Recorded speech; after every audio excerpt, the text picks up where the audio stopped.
Vrindi ki, Srimad founder Acharya Divine Grace, Srila Prabhupada ki, Srimad Bhagavatam Gandharaj ki. Oh, glory is his symbol of devotees. Oh, glory is his symbol of devotees. Oh, glory is symbol of devotees.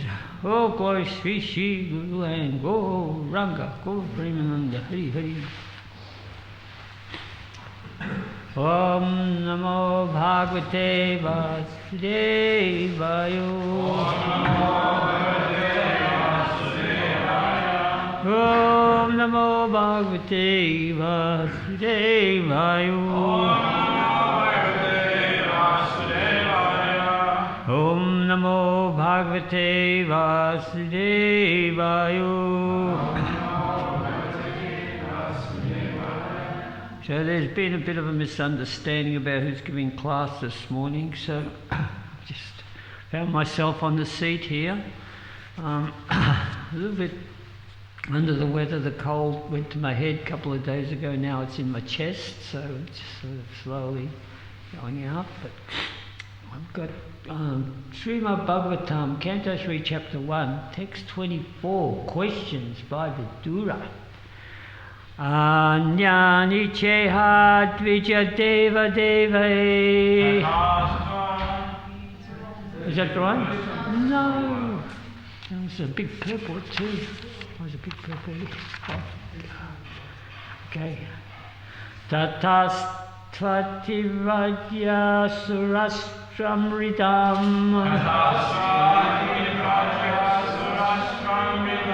So viramatsyang kuru jangalam sha. Kalena tavadyamunam upetya. Tato dahavam bhagavatam zadasya. Tatastvat rajya surastramritam. So viramatyan kuru jangalam sya. Kalena tavadyamunam upetya. Tato davam bhagavatam dadasya.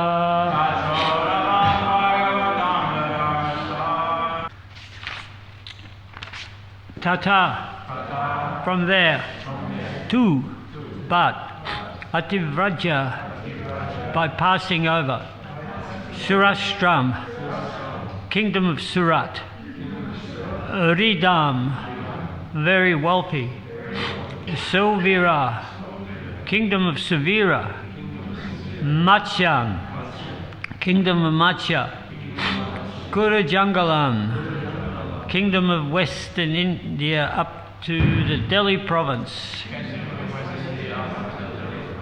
Cha also, Lalena, Kalena, in the course of time. Tavat, as soon as. Yamunam, bank of the river Yamuna.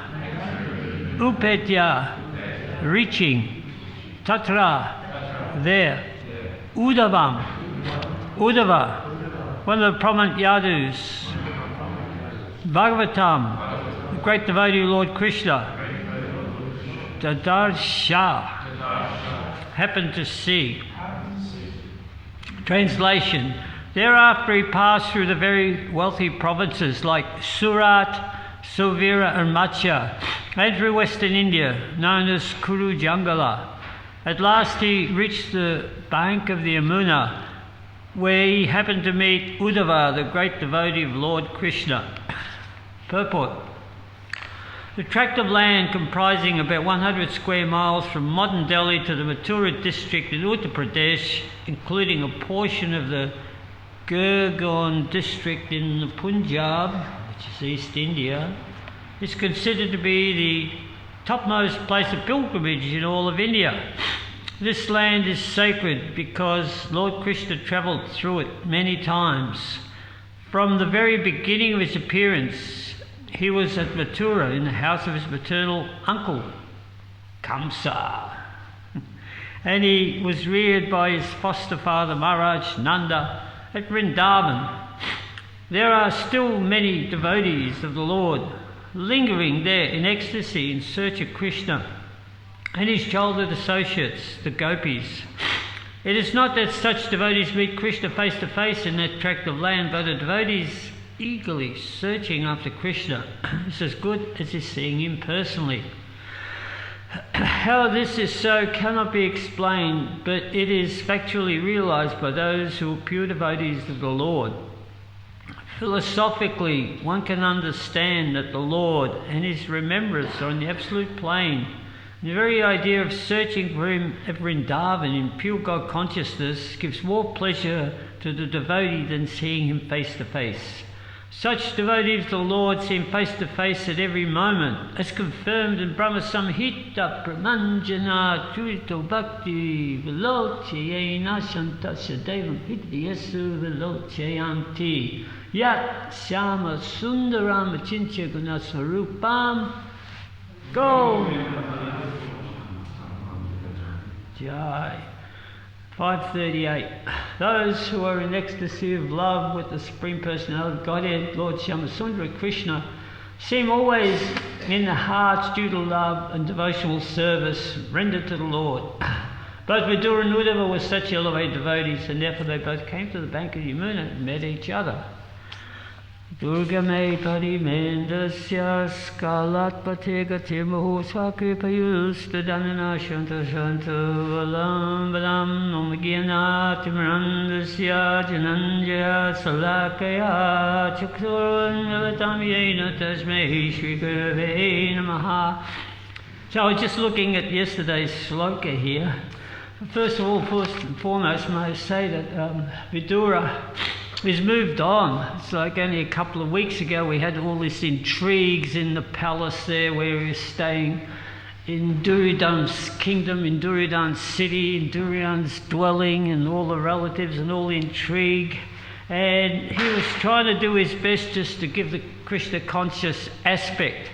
And he was rather forthright in his assessment.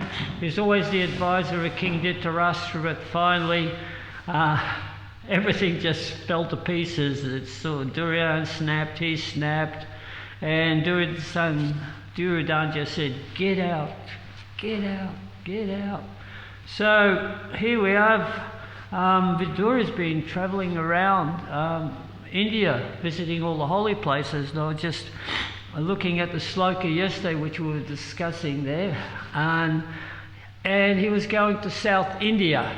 So what was prominent in there, Srila Prabhupada, this translation was that there were many various forms of Supreme Personality of Godhead, Vishnu, established by great sages and demigods. So that's one very prolific aspect about South India, that there are so many Vishnu temples there present. Hardly any Krishna temples. I just got some facts from a person who was giving a lecture about the universe. It said that there are like multi-thousands, maybe I forget how many thousand, 5,000 or something Vishnu temples in the south of India, and there are none of Krishna, right? So so now we see that Vidura has gone up north, and this is where Krishna is prominent between Delhi and Vrindavan, in that 100 square mile area. Just before I start talking about that, I just want to sort of clarify something, because sometimes people get confused with all the different direct incarnations of Krishna. Of course, there's Krishna, Supreme Personality of Godhead, there's Narayan, and then there's Lord Vishnu. They seem to be the principal deities that are manifestations of Krishna. Of course, then from Vishnu we have the 10 incarnations. And people get confused because the 8th incarnation is Lord Krishna. So what is going on? I was giving a lecture on the Sunday once here, and one gentleman was very insistent as, why don't we worship Narayan? Narayan is the Supreme Personality of Godhead. Why are we worshipping Krishna? We should be worshipping Narayan. So that sort of catches you a little bit by surprise, and then so And then some other people will say that Lord Vishnu, he's the Supreme Personality of Godhead because Krishna comes from Lord Vishnu. So there is a little bit of confusion there, apart from the stalwart devotees who are reading Srila Prabhupada's books and they have understanding of everything that's in perspective. But maybe I could just explain a little bit and help. You can help me with my understanding that, of course, Krishna is the Supreme Personality of Godhead, Ishvara, Paramakrishna, Satchidananda is eternity, bliss, knowledge and form. That form, that also is a thing in itself where so many believers in the culture of Hinduism who even believe in the deities like Vishnu, Brahma and Shiva, they will think that the divine energy is just the manifestation, that the divine is a manifestation of this energy called Brahman, first stage in knowledge. So Krishna, form, Satchidananda Vigraha, Anidya Adir, cause of all causes and all there is, Anidya Adir, Govinda Sarva Karana Karanam, Anadir, without a beginning, without an end. Right? So, having explained that, that's Krishna. So from Krishna come four principal incarnations. So I'm going to ask all the pundits for a bit of a hand here. So we have the four principal incarnations of Krishna. Please enunciate them to me. Sorry, say it loud, clearly. Vasudev. Another one starts with S. Sankarshan. Aniruddha. What a beautiful name. As soon as we hear Aniruddha, we all go into ecstasy. And Pradyumna. So we have the four incarnations. That was easy. So from these expansions, everything else happens. So the Sankarshan expansion, correct me if I'm wrong, from Sankarshan comes Balaram, but also comes Lord Vishnu. Is that correct? And then from Vasudeva expansion, Aniruddha, I'm not quite sure how it works, but then we have Narayan expansion in Vaikuntha.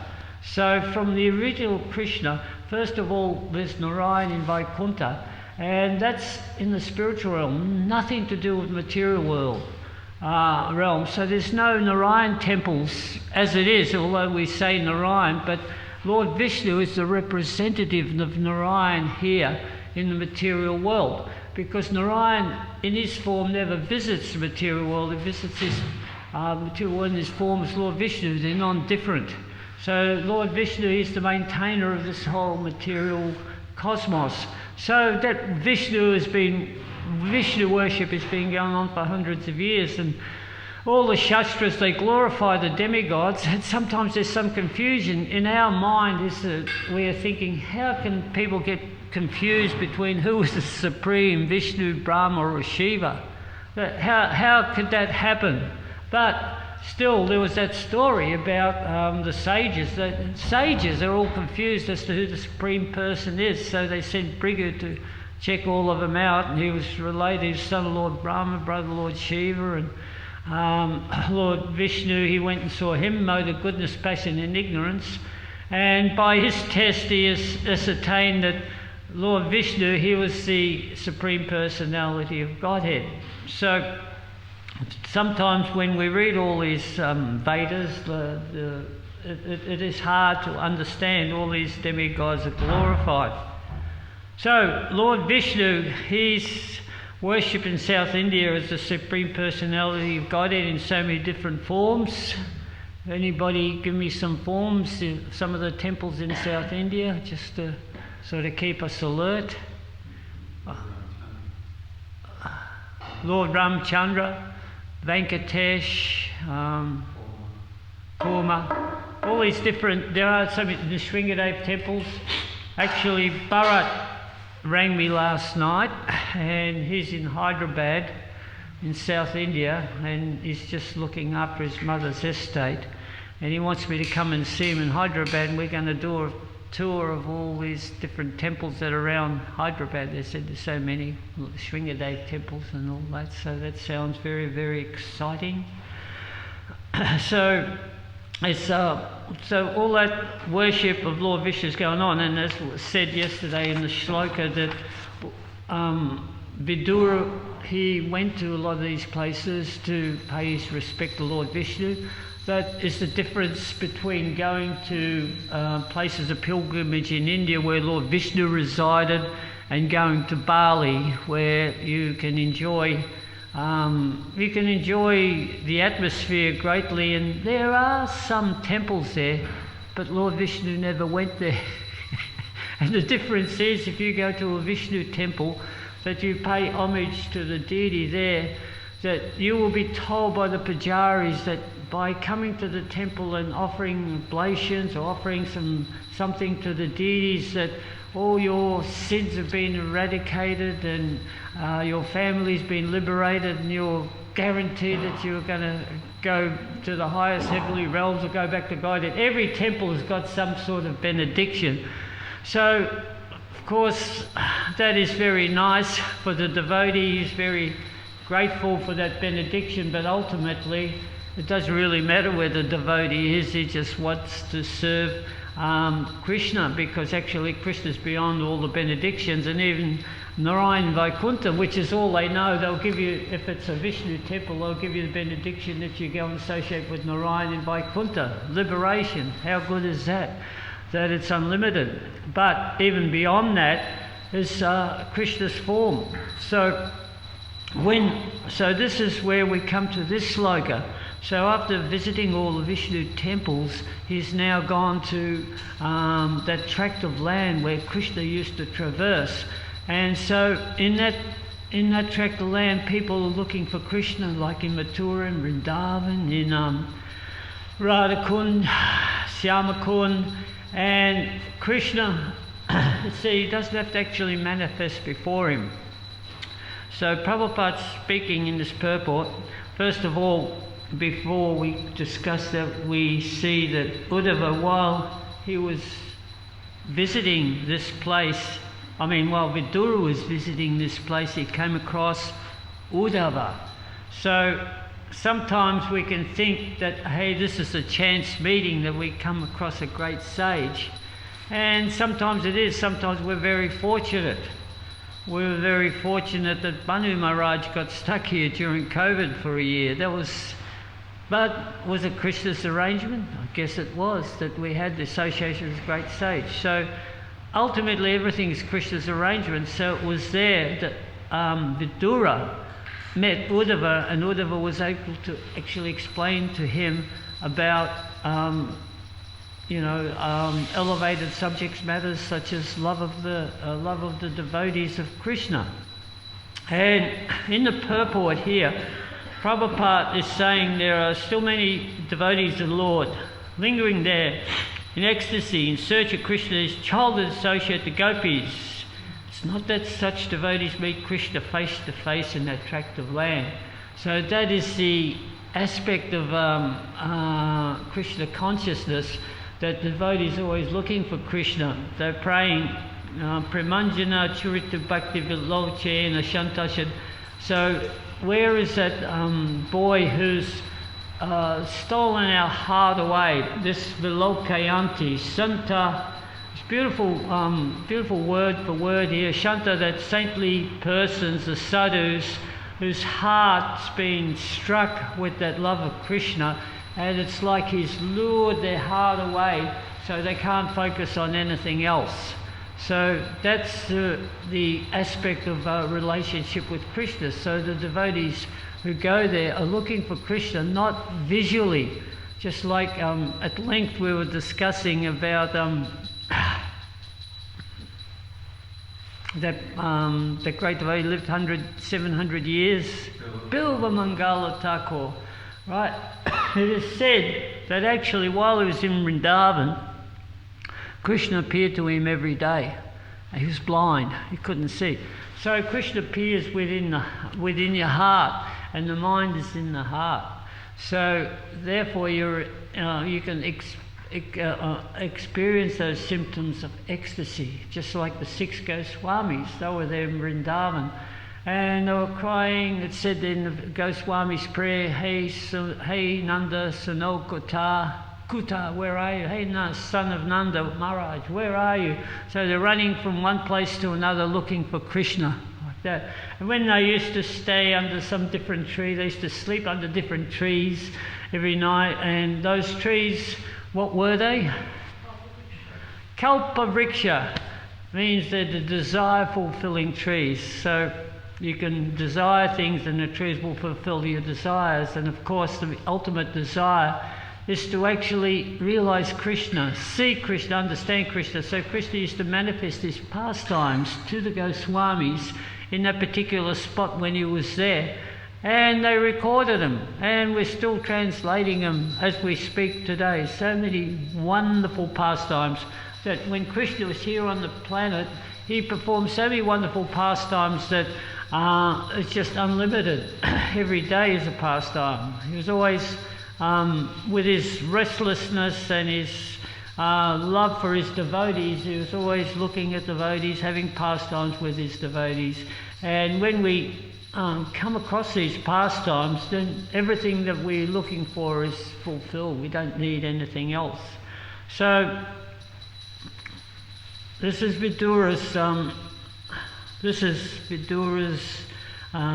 gravitation towards that place, because he was very fortunate that during his life he actually did get to associate with Krishna.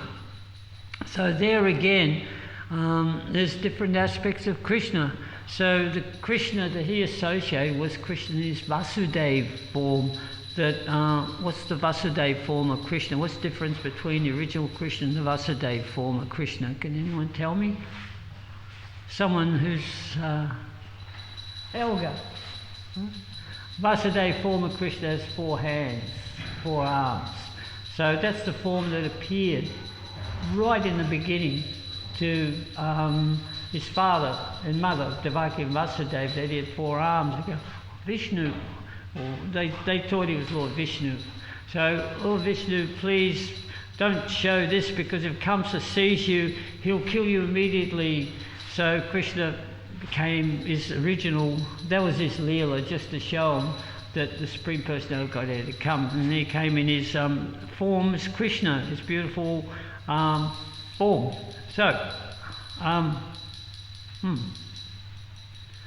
so the Vasudeva form of Krishna. So when Krishna was in Dwarka, also he was in his Vasudeva form, is that right? He was in a Dwarka Leela form. So only in Vrindavan did actually Krishna manifest himself as the original Supreme, and also when he went to Mathura. So when he fought Kamsa and all the wrestlers and everything like that, he was in his cowboy boy form and all the cowboy boys were there. What was one really funny story about when Krishna went to Mathura, and he was set up because we know that Kamsa, his uncle, invited him. His uncle, who knew that Krishna was going to dispatch him, so none of Kamsa's demon allies could dispatch him. Krishna put them all to rest, so there was nothing left. There was nothing left, no other alternative. Okay, bring him here, we'll arrange a wrestling match. And you had these fabulous wrestlers, huge wrestlers. Like huge wrestlers, right? And they were professional wrestlers, and sometimes it's said that these wrestlers would sometimes also kill each other. But Chanura Mustika, huge guys, and then before he got to them, he had this elephant, this angry elephant. He had set it all up that he was going to get rid of Krishna. So Krishna and Balaram, they killed the elephant first. And then after they killed the elephant, that was a really amazing story where this angry elephant charged at Krishna, and Krishna kept ducking between his legs and tripping him up. And gradually, by his supreme potency, he killed the elephant. They got a tusk each. Balaram and Krishna, they got a tusk each, and they come into the arena. And the arena was full of it was like the big show in Mathura. Everybody was in the arena. It was like the huge arena, and there were different people, and all the cowherd boys were there, and Nanda Maharaj was there, and then the ladies of Mathura were there, and they were saying, what a handsome boy, and already they felt some sort of conjugal bliss towards Krishna just seeing him. And then there was Kamsa soldiers who saw him as death, or Kamsa saw him as death personified, been dreaming about him for so many years. And there were other people like hated him because he was, atheists and demons always detest anyone who's Supreme Personality of Godhead, and they refer to him as Vishnu, their mortal enemy. So this arena was abuzz with people with different attitudes. And of course, when Krishna and Balaram wrestled with these two great fellows, they said, "Come on, Krishna, let's wrestle." He said, "Hey, wait a minute. We just have games in the forest. You know, as coward boys, we wrestled in the forest. Just have games. Now, you want us to fight you, professional wrestlers, these huge guys?" They said, "Oh, you're just wasting time because we know your potencies. You know, so." Let's just start. So they started wrestling, and it was a great match.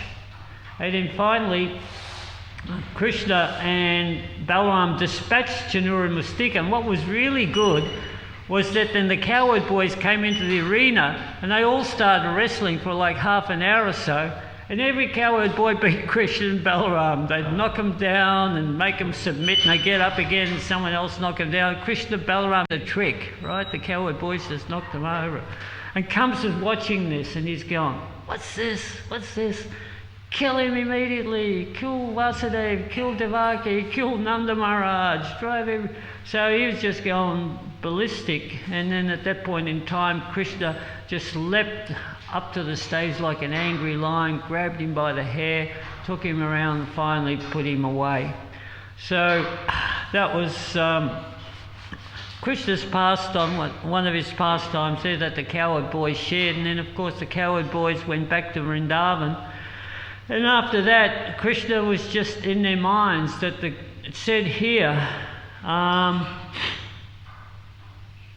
that his remembrance, here we go, philosophically, one can understand that Lord Krishna and his remembrance are on the absolute plane, that the very idea of searching for him in Vrindavan, in pure consciousness, pure God consciousness, gives more pleasure to the devotee than seeing him face to face. Such devotees of the Lord see him face to face at every moment, as confirmed in Brahma Samhita. So that is the contradiction, that it's seeing the Lord in separation rather than seeing face to face. All I can say is that sometimes when the gopis saw Krishna face to face, they'd be totally afraid that they wouldn't see him again, that he's going to disappear on them again. But then when they remembered his pastimes, they're all in ecstasy, they were reenacting his pastimes, and that's how they maintain their body and soul in the absence of Krishna. So those who are in ecstasy of love with the Supreme Personality of Godhead, Krishna, see him always in their hearts, due to love and devotional service rendered to the Lord. Haitaki apratihata. So Vasudeva Bhagavati Bhakti Yoga Prayojita. Is that the one? Haitaki apratihata Yanatma Suprasidati. I hope I haven't put a couple of slokas together, but one sloka in the Bhagavatam there. One sloka in Bhagavatam says that by rendering constant devotional service in an unmotivated and in an unalloyed mood, then Krishna will reveal himself, and Krishna gradually reveals himself, and Yenatma satisfies the heart of all the devotees. So that is the process of Krishna consciousness, that we render service and we relish the chanting, relish the deity worship. That is so beautiful. We have so many beautiful deities here that appear to us every morning in such wonderful colours. And that is the Leela between the devotees and deities. That is an eternal Leela. And then also Krishna's names, while looking at Krishna, we relish his holy names, and then they become sweeter as we go along. Just somebody was talking about jaundice, how in the beginning chanting Krishna's names is very nice, but then when the austerities sink in, then maybe it's not so nice, not so sweet, because you have to get up in the morning, you brave the cold, and then you come to Mangaladi, and the body sometimes feels discomfort. But actually, through all these austerities, that actually helps. That is the process of devotional service, that the haitiki pratihata, constant and steady. Through that taste for Krishna actually develops and it keeps accumulating. So as we go along, then we sort of find this taste for Krishna that we can't do without it, and we just gravitate towards where Krishna's devotees are, just like Vidura gravitated towards the bank of the Yamuna, and he met Uddhava and they were in ecstasy talking about Krishna's pastimes. That's my understanding of the purport. Has anybody got any questions or comments?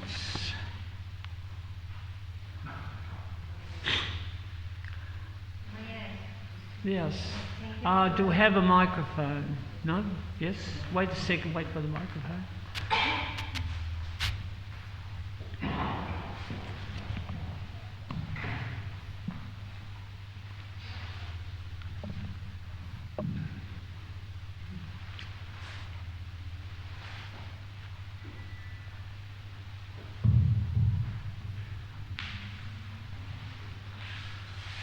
Thank you very much for the lecture. And my question, probably I'm jumping ahead, but why Uddhava couldn't answer all the questions of Vidura, and why did he send him to Maitreya Muni after? So could you please help me to understand why that happened? Because Uddhava was a saint person, and to my understanding, he could have answered all the questions of Vidura, but he sent him to Maitreya Muni. Thank you. Okay, thank you very much for your question. Maitreya Muni had a particular relationship with Krishna, of course.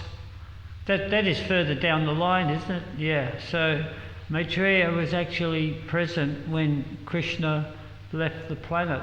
So Krishna actually gave him expert advice on what this mission was, and special instructions that Vidura, that Uddhava, Vidura may have been able to answer, but then when you hear from another devotee who can explain it, they're sweet and sweet, just like everybody wanted to hear from Sukadeva Goswami. Why Sukadeva? Because Vyasadeva, he also knew the Srimad Bhagavatam. He spoke at the Sukadeva, right? In the womb. But they all want to hear from Sukadeva because Suka means parrot. He makes it nectarian. So certain speakers, there are speakers and there's speakers. So if someone can give you the nectar, you go and search out the nectar. We always do that. We have the speakers here, and then when a great speaker comes along, everybody comes to hear the nectar. So that's maybe just one explanation. It's not everything, but that's how I see it. Yeah, thank you. Yes. Comment, yeah, just see. There are many understanding of this, yes. What I remember is mentioned in Bhagavatam, but it's not a dedicate. Buddha was much younger than Vidura. That's why he sent him to Maitreya, that's all. That's right, yeah, now it comes back to me, yeah. Buddha was one of the Uddhava was Krishna's cousin. They were more or less of the same age, whereas Maitreya was a great sage. So out of courtesy, Maitreya spoke Bhagavatam. Thank you very much. All good. Jai, all glories to Srila Prabhupada Ki.